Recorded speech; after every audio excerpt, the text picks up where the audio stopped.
এই দাঁড়াও, সত্যি করে একটা কথা বলো তো, এটা কি তোমার আম্মু দিছে নাকি আম্মুর কাছ থেকে না বইলা নিয়ে আসছো?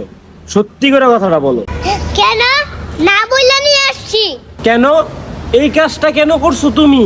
আম্মুর টাকা বললা নিয়ে আসা আর না বললা নিয়ে আসা একই কথা, তাতে আপনার সমস্যা কি? আচ্ছা শুনো, তোমার আম্মুর টাকা হোক বা অন্য মানুষের টাকা হোক, যদি তুমি না বইলা নিয়ে আসো, সে যদি নাও দেখে, দেখতেছে কিন্তু একজন উপরওয়ালা। তুমি জানো যে আল্লাহ তাআলা মৃত্যুর পরে তোমাকে কত কষ্ট দিবে। তুমি কাউকে না বইলা কোনো কিছু নিয়ে আসবা না, কারো জিনিসটা না বইলা ধরবা না, তাহলে কিন্তু অনেক কষ্ট পাবা মৃত্যুর পরে।